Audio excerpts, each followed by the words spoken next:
በውስጤ የመጣውን የእግዚአብሔርን ሐሳብ እንድናገር ፈልጌያለሁኝ። ቃሉ የሚገኘው በአዲስ ኪዳን ነው። በአዲስ ኪዳን መጽሐፍ ውስጥ የሐዋርያው ጳውሎስ መልእክቱ ወደ ጢሞቴዎስ የሚለው ነው። ሁለተኛው ደብዳቤ ነው። ምዕራፍ 3 ከቁጥር 1 እስከ 4 ያለው ሄደን ሁላችንም ብናነበው አጠቃላይ በዚህ በመጨረሻው በሚያስጨንቅ ዘመን በመጨረሻው ቀን የሚያስጨንቅ ዘመን እንዲመጣ ይህን ወቅ ይላልና አሁን ያለንበት የመጨረሻው ቀን ነው እና ዘመኑ ደግሞ የሚያስጨንቅ ነው እና የመጨረሻው ቀን ሲባል አንድ ቀን ብቻ ሳይሆን ቀኖች ናቸው እና የቀኖች ጥርቅም እንግዲህ በተከታታይ ዘመንን ይፈጥራሉ ማለት ነውና ስለዚህ በመጨረሻው ቀን የሚያስጨንቅ ዘመን እንዲመጣ ይህን ወቅ ይላልና ይሄንን ያያያዘው ከሰዎች ባህሪ ጋራ ነው ማለት ነው። የሰዎች ባህሪ በጣም ከእግዚአብሔር ሐሳብ ውጪ የሆነ የሰዎች ባህሪ ስላለ አመፀኝነቱ ስላለ የስጋ ስራው ስላለ ፈጽሞ ዓለማዊነት ስላለ ኃጢአተኝነት የኃጢአት ኑሮ ስላለ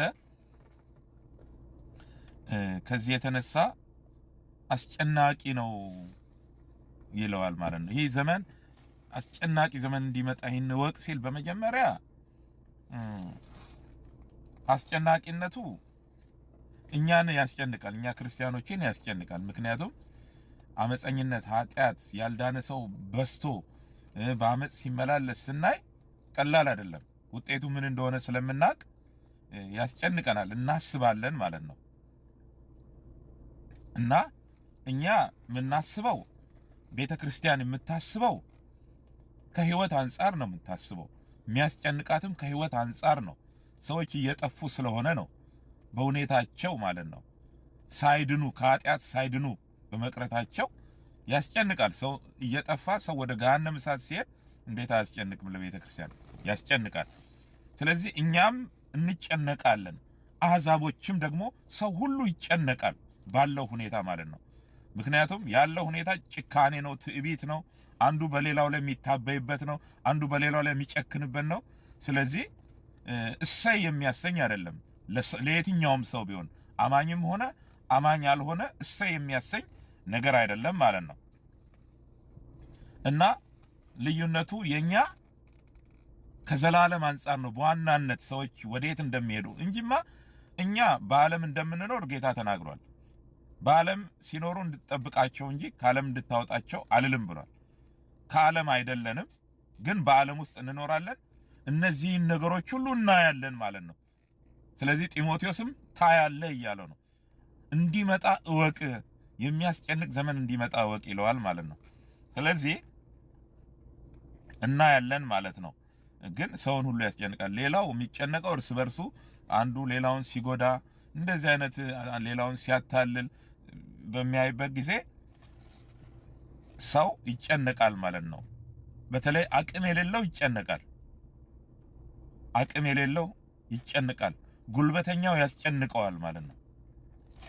እና እንጂ ሌላው ከህይወት አንፃር ጌታን የማያውቀው ያልዳነው ህዝብ ከህይወት አንፃር ከዘላለም ህይወት አንፃር እግዚአብሔርን ደስ ከማሰኘት አንፃር አይደለም የሚጨነቀው።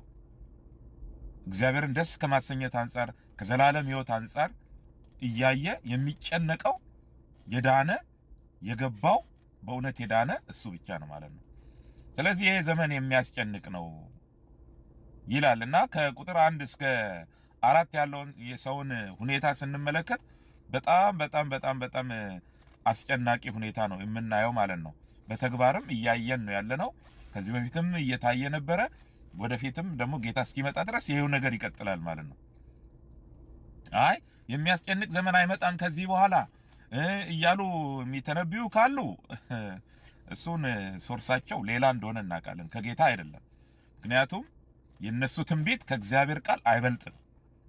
ጌታ ይመስገን። እና ሌላው በጣም ደግሞ የሚያስፈራውና የሚያሳዝነው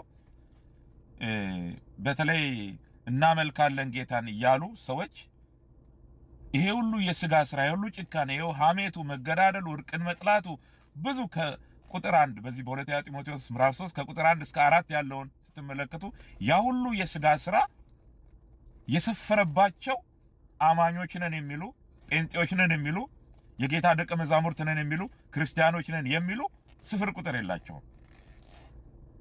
እንደነዚህ አይነት ሰዎች ደግሞ አሉ። የአምልኮ መልክ አላቸው። ምናልባት የአምልኮ መልክ ሲባል በውጭ የሚታየው የአምልኮ ስርዓት ሊሆን ይችላል አሉ። ግን እነዚህ ሰዎች አለን ይላሉ እንጂ ክርስቲያን ነን ይላሉ፣ ጴንጤ ነን ይላሉ፣ የጌታ ደቀ መዛሙርት ነን ይበሉ እንጂ መጽሐፍ ቅዱስ እነዚህን ሰዎች የአምልኮ መልክ አላቸው ይላል። በውጭ የሚታይ ማለት ነው። ውስጣቸው ግን ሌላ ነው። ውስጣቸው እግዚአብሔርን አያመልክም። ውስጣቸው የእግዚአብሔርን ኃይል ከነዚህ ከላይ ከቁጥር 1 እስከ 4 የሰፈረባቸውን ከሰፈረባቸው የሥጋ ሥራ ነፃ ሊያወጣቸው የሚችለውን የእግዚአብሔርን ኃይል አምነው የተቀበሉ አይደሉም። ስለዚህ ኃይሉን ክደዋል ተብለዋል። የአምልኮ መልክ ቢኖራቸውም የአምልኮ መልክ አይደለም ዋናው ኃይሉን ክደሃል ወይስ አልካድክም ነው። እግዚአብሔር የተመሰገነ ነው። ይህም ኃይል ስል ይሄ እንደ እግዚአብሔር አንድ ኃይል አለ ይሄንን ሰማይ የፈጠረ ምናምን እንድንል አይደለም። ይሄ ከሥጋ ሥራ ነፃ የሚያወጣውን የእግዚአብሔርን ኃይል ማለት ነው እና ክደዋል ይላል። ስለዚህ ይሄ ዘመን እንግዲህ እንዲህ አይነት ዘመን ውስጥ ነው ያለነውና መፍትሄው አንድና አንድ ብቻ ነው። መፍትሄው አንድና አንድ ብቻ ነው። መፍትሄው በጌታ ማረፍ ነው። መፍትሄው ማምለጫ መንገዱ ጌታ ኢየሱስ ክርስቶስ ብቻ ነው። ምን ማለት ነው? አያስጨንቀንም ማለት አይደለም የምናየው ነገር።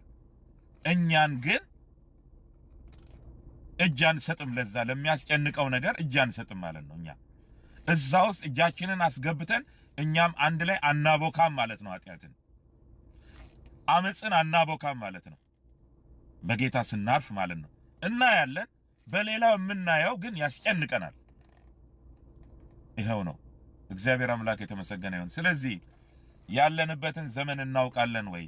አማኞች መጽሐፉ እንደሚለው ከሆነ ቤተክርስቲያን ካለው ሁኔታ ከዚህ ከዘመኑ አስጨንቅ ነገር ጋር ይሄንን እያየች ያስጨንቃታል ይላል። አማኞች ነን አይደለ? ጴንጤዎች ነን። ያስጨንቀናል ወይ? ካላስጨነቀን ችግር አለብን ማለት ነው። በጊዜ ከጌታ ጋር ያለንን ነገር እናስተካክል። ምንም የማያስጨንቀን አይነት ከሆነን we are already lost ማለት ይቻላል። ስለዚህ በጌታ ሆኖ ስለሚጠፉት የማይጨነቅ የለም።